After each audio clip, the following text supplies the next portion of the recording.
അൽഹംദുലില്ലാഹ്. നിസ്കാരത്തിന് സമയമൊക്കെ വളരെ പിന്നോട്ട് വൈകി വന്നതുകൊണ്ട് നമുക്ക് സമയം വളരെ കുറവാണ്. നമുക്ക് പെട്ടെന്ന് വിഷയത്തിലേക്ക് കടക്കാം. പരിശുദ്ധമായ സൂറത്തു കഹ്ഫിലെ വിശുദ്ധ ഖുർആൻ ചർച്ച ചെയ്യുന്ന രണ്ടാമത്തെ ഫിത്നയെ സംബന്ധിച്ചാണ്. ഫിത്നത്തു ദുനിയ അല്ലെങ്കിൽ ഫിത്നത്തുൽ മാൽ. സമ്പത്തുമായി ബന്ധപ്പെട്ട് അല്ലാഹു തആല നൽകുന്ന പരീക്ഷണങ്ങൾ അത് അതിജീവിക്കാൻ സാധിക്കുക ഒരു സത്യവിശ്വാസിയുടെ വിജയമാണ്. നിഅമൽ മാലു സ്വാലിഹ് ഇൻദ റജുലി സ്വാലിഹ്. പരിശുദ്ധ ഹബീബ് സല്ലല്ലാഹു അലൈഹി വസല്ലം തങ്ങൾ പറയുമായിരുന്നു, ഹലാലായ സമ്പത്ത് സജ്ജനങ്ങളായ ആളുകളുടെ കയ്യിൽ നല്ലതാണ്. ഹലാലായ പൈസയാണ്, സജ്ജനങ്ങളാണ്, നല്ല മനുഷ്യന്മാരുടെ കയ്യിൽ നല്ല പൈസ, അത് നല്ലതാണ്. നിഅമ എത്ര നല്ലതാണ് എന്ന് പറഞ്ഞു റസൂലുള്ളാഹി സ്വല്ലല്ലാഹു അലൈഹി വസല്ലം. അപ്പൊ അതിന്റെ സോഴ്സ് നന്നായിരിക്കുക, അതിന്റെ ഡിസ്ട്രിബ്യൂഷൻ അള്ളാഹു ഇഷ്ടപ്പെടുന്ന വഴിയിലായിരിക്കുക അതിന് നമ്മൾ ചെലവഴിക്കുന്നത്. ഇവിടെ രണ്ട് സഹോദരന്മാരുടെ ചരിത്രമാണ് അള്ളാഹു പറയുന്നത്. വദുരിബ ലഹും മസല റജുലൈൻ. ചരിത്രം, അതിന്റെ ആയത്തിന്റെ ആശയം നമ്മൾ കഴിഞ്ഞ ക്ലാസ്സിൽ വിശദമായി പറഞ്ഞു. അള്ളാഹു തആല രണ്ട് തോട്ടങ്ങൾ നൽകി അനുഗ്രഹിച്ച അന്ന് സമ്പത്തിന്റെ സിമ്പൽ അങ്ങനെയാണ്, തോട്ടങ്ങളാണ് അല്ലെങ്കിൽ മൃഗങ്ങളാകുമ്പോ അവകൾ ചത്തുപോകാം. പക്ഷെ തോട്ടങ്ങൾ കുറെ കൂടെ സസ്റ്റൈനബിൾ ആണല്ലോ എന്ന് ചിന്തിച്ചു പോകും, കുറെ കാലം നീണ്ടു നിൽക്കുമല്ലോ എന്ന്. അങ്ങനെ അല്ലാഹു തആല അനുഗ്രഹം ചെയ്ത രണ്ടാളുകൾ, ഒന്ന് ജ്യേഷ്ഠനാണ്, ഒന്ന് അനുജനാണ്, അല്ലെങ്കിൽ രണ്ട് സഹോദരന്മാർ, ബന്ധുക്കളാണ്. ഒരാൾ മറ്റൊരാളോട് സംസാരിക്കുന്ന രീതി വിശുദ്ധ ഖുർആൻ പറയാണ്. തന്റെ തോട്ടത്തിന്റെ ഇടയിലൂടെ അല്ലാഹു തആല ശുദ്ധമായ അരുവി ഒഴുക്കി തന്നപ്പോ വെള്ളത്തിന് ബുദ്ധിമുട്ടൊന്നും ഉണ്ടാവില്ല എന്നുറപ്പായി.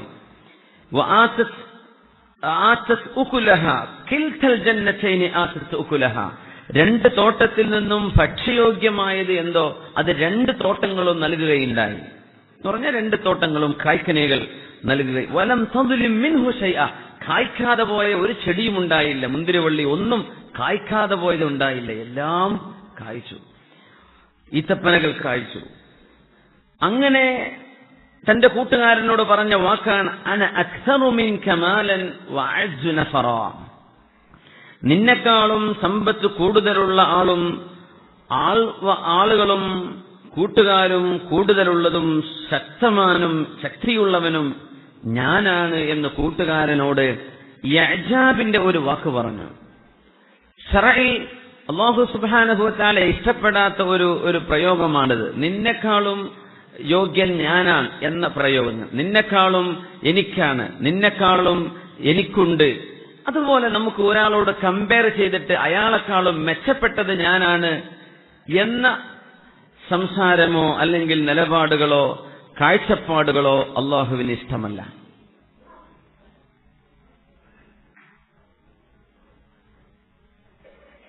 മൊത്തത്തിൽ നമ്മളിങ്ങ് നോക്കുമ്പോ ദീനീ പ്രവർത്തന രംഗങ്ങളിലൊക്കെ വന്ന അപജയങ്ങൾക്ക് ഒരു കാരണം ഇതുപോലെയുള്ള തഫാഖുറാണ്. നമ്മൾ വലിയ ആത്മാഭിമാനം പറയാണ്, നിങ്ങളെക്കാളും ഞങ്ങളാണ് അല്ലെങ്കിൽ ഞങ്ങളാണ് ഉഷാർ എന്ന രീതിയിലുള്ള ഒരു അഭിമാന അവകാശവാദങ്ങൾ. സത്യത്തിൽ നമ്മൾ ഇഖ്ലാസോടുകൂടെ പ്രവർത്തിക്കുക. ഇതിൽ ആരാണ് ഉഷാറുള്ളത് എന്ന് അല്ലാഹു തആല, അതിനാണ് മഹ്ശറ.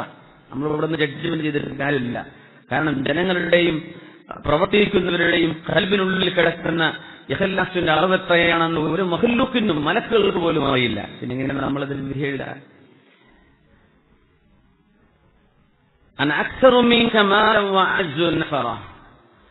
എന്നിട്ട് തന്റെ തോട്ടത്തിലേക്ക് അയാൾ കയറി ചെന്നു. വഹുവ ളാലിമുൻ ലിനഫ്സിഹി. ഒരുപാട് തിന്മ ചെയ്യുന്ന ആളാണ് ഇയാൾ, നന്മ ചെയ്യുന്ന ആളല്ല. ഒരുപാട് കുറ്റകൃത്യങ്ങൾ ചെയ്ത ആളാണ്. എന്നിട്ട് പറഞ്ഞ വാക്കാണ് മാ അളുന്നു അൻ സബീല ഹാദിഹി അബദ. എന്റെ ഈ തോട്ടം എക്കാലവും നിലനിൽക്കുമെന്നാണ് എനിക്ക് തോന്നുന്നത്, ലോകാവസാനം നടക്കുമെന്നൊന്നും എനിക്ക് തോന്നുന്നില്ലേ. അങ്ങനെ സംഭവിക്കുകയാണെങ്കിൽ തന്നെ ലഅജിദന്ന ഖൈറൻ മിൻഹാ മുൻഖലബ.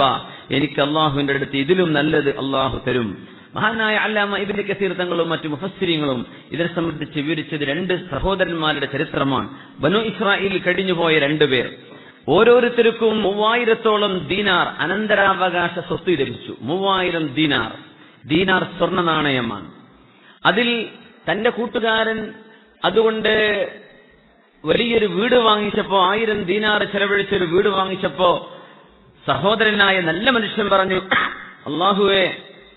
അല്ലാഹുവേ എന്റെ കൂട്ടുകാരൻ, എന്റെ സഹോദരൻ ഈ ലോകത്തൊരു വലിയ വീട് വാങ്ങി വെച്ചു. പടച്ചവനെ, എന്റെ ആഗ്രഹം നാളെ പരലോകത്തൊരു വീട് വേണമെന്നാണ്. അതുകൊണ്ട് ഞാൻ എന്റെ ചെറിയ വീട് കൊണ്ട് തൃപ്തിയിലാണ്. ബാക്കിയുള്ള സംഖ്യ ഞാനിതാ നിന്റെ വഴിക്ക് ഞാൻ സ്വതക്ക ചെയ്യുകയാണ്. അല്ലാഹ് അങ്ങനെ സ്വതക്ക ചെയ്തു. തന്റെ കൂട്ടുകാരൻ ബാക്കിയുള്ള പൈസ കൊണ്ട് വിവാഹം ചെയ്തു. ഒരുപാട് സമ്പത്ത് ചെലവഴിച്ച് വിവാഹം ചെയ്തപ്പോ പറഞ്ഞു, റബ്ബേ, നിന്റെ സ്വർഗ്ഗലോകത്തെ അപ്സരസുകളായ സുന്ദരിമാരെ എനിക്ക് വിവാഹം ചെയ്യണമെങ്കിൽ ഞാനിതാ നിനക്ക് വേണ്ടി ഞാനിവിടെ ദാനം ചെയ്യുകയാണ്. അങ്ങനെ 1000 ദിർഹം ആ വഴിക്കും ദാനം ചെയ്തു. തന്റെ കൂട്ടുകാരൻ ഒരുപാട് കച്ചവടം ചെയ്തു, ബിസിനസ്സിൽ ഇൻവെസ്റ്റ് ചെയ്തു, വലിയ ലാഭമെടുക്കുകയാണ്. അന്നേരം ഇദ്ദേഹം 100 കണക്കിന് അടിമകളെ വാങ്ങിക്കുകയും അവരെ മുഴുവനും അള്ളാഹുവിന് വേണ്ടി സ്വതന്ത്രരാക്കി വിടുകയും ചെയ്തു. റബ്ബേ, എന്റെ കച്ചവടം ഇതാണ്. ഇങ്ങനെയൊക്കെ ചെയ്ത ഒരാൾക്ക് പിന്നെ സാമ്പത്തികമായ വലിയ ഞെരുക്കമുണ്ടാവുകയാണ്. അങ്ങനെ ജ്യേഷ്ഠന്റെ അരികത്തേക്ക് ചൊല്ലുന്നു. ജ്യേഷ്ഠൻ പറഞ്ഞു, അപ്പോഴേ ചീത്ത വിളിച്ചു, നിന്നോട് ഞാൻ അപ്പോഴും പറഞ്ഞില്ലേ, പള്ളി കമ്മിറ്റിക്കാർ ചോദിക്കുമ്പോഴൊക്കെ എഴുതി കൊടുക്കുക, ചെക്കൊക്കെ ഉള്ള സമ്പത്തൊക്കെ ദീനിന് വേണ്ടി അങ്ങ് എഴുതി കൊടുത്തില്ലേ? ഞാൻ ഒന്നും കൊടുത്തില്ലല്ലോ, എനിക്ക് എന്താ ഒരു നഷ്ടം ഉണ്ടായില്ലല്ലോ. നിനക്ക് സംഭവിച്ചത് നീ ഇതൊക്കെ അള്ളാഹുവിന്റെ വഴിക്കെന്ന് പറഞ്ഞു കൊടുത്തിട്ടല്ലേ. ലാ അഅ്ബുദു ഇലാഹൻ ഇല്ലാ ഹാദാ സ്വനം, ഞാൻ ഈ ബിംബത്തെയാണ് ആരാധിക്കുന്നത്, എനിക്കൊരു കുഴപ്പം സംഭവിച്ചില്ലല്ലോ. നീ ആരാധിക്കുന്നത് അള്ളാഹുവല്ലേ, എന്നിട്ട് നിനക്കെന്ത് മെച്ചമുണ്ടായി എന്ന് കുത്തുവാക്കുകൾ പറയാൻ തുടങ്ങി. ഇതൊക്കെ നമ്മുടെ നിത്യജീവിതത്തിൽ പല ആളുകൾക്കും അനുഭവമുള്ള സംഗതികളാണ്. അയാൾ പറഞ്ഞു, ഞാൻ പറയുന്നത് നിനക്ക് വിശ്വാസമില്ലെങ്കിൽ നമുക്ക് മീൻ പിടിക്കാൻ വേണ്ടി പോവാം. എന്നിട്ട് ആർക്കാണ് ഏറ്റവും കൂടുതൽ മീൻ കിട്ടുന്നത്, ഞാൻ എന്റെ ദൈവത്തിന്റെ പേര് പറഞ്ഞ് ചൂണ്ടെറിയും, നീ പടച്ചോന്റെ പേര് പറഞ്ഞെറിയും. എന്നിട്ട് ആർക്കാണ് ഏറ്റവും കൂടുതൽ മത്സ്യം കിട്ടുന്നത്, അങ്ങനെ നമുക്കൊരു തീരുമാനത്തിലേക്ക് എത്താം. കൂട്ടുകാരൻ പറഞ്ഞു, ഹാഷാ ലില്ലാഹ്, അള്ളാഹുവിനനുസരിക്കുന്നതും അള്ളാഹുവിന്റെ പ്രീതി ലഭിക്കുന്നതും അടയാളപ്പെടുത്താൻ ബിഅ്സത്തി ദുനിയ, ഈ ലോകം നീ ഒരു അടയാളമാക്കുന്നത്, അതിന്റെ ക്രൈറ്റീരിയനാക്കി വെക്കുന്നത് എത്ര മോശമാണ്. അള്ളാഹു ഇഷ്ടപ്പെട്ടോ ഇല്ലയോ എന്നതിന് ദുന്യാവിലെ മത്സ്യത്തിന്റെ എണ്ണം പിടിച്ചിട്ട് കണക്ക് പറയോ? ദുന്യാവിൽ കിട്ടുന്ന പൈസയോ ദുന്യാവിലെ സൗകര്യങ്ങളോ അള്ളാഹുവിന്റെ തൃപ്തിക്ക് അടയാളമല്ലല്ലോ. അതുകൊണ്ട് അതിന് ഞാനില്ല, ഞാൻ എന്റെ അഖീദയിൽ അടിയുറച്ചു നിൽക്കുകയാണ്. ഞാൻ പറഞ്ഞു, പറ്റില്ല, നീ വരണം, എന്നാൽ ഞാൻ നിനക്ക് പൈസ തരാമെന്ന് പറഞ്ഞു. ഞാൻ പറഞ്ഞു, ഞാൻ വരുന്നില്ല. എന്റെയും നിന്റെയും വിശ്വാസം ദുന്യവിയായ ഐഹികമായ ഒരു ലാഭത്തിന്മേൽ ബേസ് ചെയ്തുകൊണ്ടല്ല. അള്ളാഹു അങ്ങനെയല്ല തീരുമാനിച്ചത്. അള്ളാഹ് ഇഷ്ടപ്പെടുകയോ പൊരുത്തപ്പെടുകയോ ചെയ്താൽ ഒരുപാട് കൊടുക്കും എന്നല്ല അള്ളാഹുവിന്റെ വാഗ്ദാനം. കൊടുക്കും അള്ളാഹു ഫിൽ ആഖിറ, ആഖിറത്തിൽ. ദുന്യാവിൽ അള്ളാഹു ഓരോരുത്തർക്കും ഖളാഉം ഖദ്റും ചെയ്ത അളവുണ്ട്. ആ അളവിൽ ഒരാൾക്കും ഏറെ ലഭിക്കുകയില്ല. അതുകൊണ്ട് ഇവിടെ ലഭിക്കുന്നത് ഒന്നുമേ അള്ളാഹുവിന്റെ തൃപ്തിയുടെ അടയാളമല്ല. അതുകൊണ്ട് ഞാൻ ഈ പണിക്കില്ല എന്ന് പറഞ്ഞു. നമ്മൾ ശ്രദ്ധിക്കേണ്ട വിഷയമാണ്. കാരണം വിശ്വാസത്തിൽ ചിലപ്പോൾ ഇടർച്ച വരും. അങ്ങനെ വരുമ്പോ എന്നാ ഒന്ന് നോക്കുക. അങ്ങനെ നിർബന്ധിച്ചുകൊണ്ട് ഇയാൾ കൊണ്ടുപോയി, ജ്യേഷ്ഠൻ കൊണ്ടുപോയി അങ്ങനെ ചൂണ്ടെറിഞ്ഞു. ഇയാൾ ബിസ്മില്ലാഹി എന്ന് പറഞ്ഞ് ചൂണ്ടെറിയുന്നു. അബുദാബിയിലെ കടലിലൊക്കെ ചൂണ്ടിട്ട പോലെ ഒരൊറ്റ മീനും കിട്ടണില്ല. അപ്പോ കൂട്ടുകാരൻ ചൂണ്ടെറിയുന്നുണ്ട്. ചൂണ്ടിങ്ങനെ വലിക്കന്നെ, ഇഷ്ടംപോലെ മീന് ഇയാൾ എറിയുന്നുണ്ട്. മണിക്കൂർ കഴിയാന്നല്ലാതെ ഒന്നും കൊത്തുന്നില്ല. അങ്ങനെ ഇരിക്കെയാണ് ഇയാൾ പറഞ്ഞത്, ഇപ്പൊ മനസ്സിലായില്ലേ നീ നിലകൊള്ളുന്ന നിന്റെ നിലപാട് ശരിയല്ലെന്നും എന്റേതാണ് ശരിയെന്നും നിനക്ക് മനസ്സിലായില്ലേ? ഹാഷാലില്ല, ഒരിക്കലും അതും ഇതും തമ്മിൽ ബന്ധമില്ല. നീ പറഞ്ഞതുകൊണ്ട് ഞാൻ ചെയ്തു എന്ന് മാത്രം. അള്ളാഹു എനിക്ക് മത്സ്യം തന്നില്ലെങ്കിലും എന്റെ അഖീദയും എന്റെ വിശ്വാസവും ഞാൻ നിലനിൽക്കുന്നത് അള്ളാഹുവിന്റെ അമ്പിയാക്കന്മാർ പറഞ്ഞ വഴിയാണ്. അതുകൊണ്ട് നിനക്ക് പൈസ കിട്ടുന്നുണ്ടോ മത്സ്യം കിട്ടുന്നുണ്ടോ അതൊന്നും നിന്റെ വിശ്വാസം ശരിയെന്നതിന്റെ തെളിവല്ല. ഈ ഒരു അഖീദ നമ്മൾ മനസ്സിലാക്കണം. ചില ആളുകൾക്ക് പലതരത്തിലുള്ള അള്ളാഹുവിന്റെ ദീനിന് ഒരിക്കലും നിരക്കാത്ത പല ഏർപ്പാടുകളും ചെയ്ത് കച്ചവടം ചെയ്യുന്നവരുണ്ടാവും, അല്ലെ? സിഹറായിട്ടും പൈശാചികമായ പൂജകൾ നടത്തിയിട്ടൊക്കെ കണ്ടിട്ടില്ലേ? ചെറുനാരങ്ങി മുളകൊക്കെ കുത്തിവെച്ചിട്ടൊക്കെ. അപ്പൊ അങ്ങനെ ചിന്തി, പടച്ചവൻ അവിടെ ഭയങ്കര കച്ചവടമാണല്ലോ, ഞാനിവിടെ തവക്കൽത്തോ അലല്ലാന്ന് എഴുതിയിട്ടൊരു മഖ്ലൂക്കിന്റെ പീടിക്ക് കിടക്കണില്ലല്ലോ. നിനക്ക് വസ്വാസ് വരും, ഇബ്ലീസ് പഴപ്പിക്കും. അപ്പൊ നമ്മുടെ അഖീദ എന്ന് പറയുന്നത് അത്ഭുതങ്ങളെ ബേസ് ചെയ്തുകൊണ്ടല്ല, മിറക്കിൾസ്, അത്ഭുതങ്ങൾ ഇതല്ല വിഷയം. ദീൻ എന്ന് പറഞ്ഞ് ദീന് തന്നെയാണ് ഏറ്റവും വലിയ അത്ഭുതം. നമ്മുടെ ശരീഅത്താണ് ഏറ്റവും വലിയ മിറക്കൽ. ശരീഅത്തുല്ലാഹ്, അള്ളാഹുവിന്റെ ശരീഅത്താണ്. മറ്റൊന്നും ഇവിടെ ബാധകമല്ല. അതൊന്നും മനസ്സിളകി പോവരുത്. ദുന്യാവിന്റെ വിഷയത്തിൽ ഇങ്ങനെയാണ് ഫിത്നയായി പോവുക. അങ്ങനെയാണ് ആളുകൾ ദീനിൽ നിന്ന് അകന്നു പോവുക. എത്രയോ ചികിത്സിച്ചിട്ടും ഖുർആൻ കൊണ്ട് റുഖ്യ ശർഇയ്യ ചെയ്തിട്ടും മാറാത്ത രോഗങ്ങൾ. ഏതെങ്കിലും ഒരാൾ പറഞ്ഞു ഇന്നാലിന്ന ക്ഷേത്രത്തിൽ ഇന്നാലിന്ന സർപ്പപൂജയുണ്ടെന്ന് ചെയ്തു നോക്കി. എല്ലാം പരീക്ഷിച്ചില്ലേ, ഇനി ഇതൊന്ന് നോക്കിക്കൂടെ? എന്നാ പിന്നെ നോക്കുക. പോവാൻ ഏതെങ്കിലും ക്ഷേത്രത്തിലേക്ക് പോവാൻ, വേറെ ഏതെങ്കിലും കുഫറിന്റെ ഇടങ്ങളിലേക്ക് പോവാൻ. ഫഖദ് കഫറ ബിമാ ഉൻസില അലാ മുഹമ്മദിൻ സ്വല്ലല്ലാഹു അലൈഹി വസല്ലം. അല്ലാഹുവിന്റെ ഹബീബിനെ ഇറക്കി കൊടുത്ത ദീനിൽ അവർ കുഫർ ചെയ്തു എന്ന് പരിശുദ്ധ റസൂലുള്ളാഹി സ്വല്ലല്ലാഹു. ചിലപ്പങ്ങ് മാറിയെന്ന് വരും. പൈശാചികമാണ്. നമ്മൾ പറയാറുണ്ട്, പിശാച് ഉദ്ദേശിക്കുന്നത് നമ്മളെ കൊണ്ട് ശിർക്ക് ചെയ്യിപ്പിക്കാനാണ്, കുഫർ ചെയ്യിപ്പിക്കാനാണ്.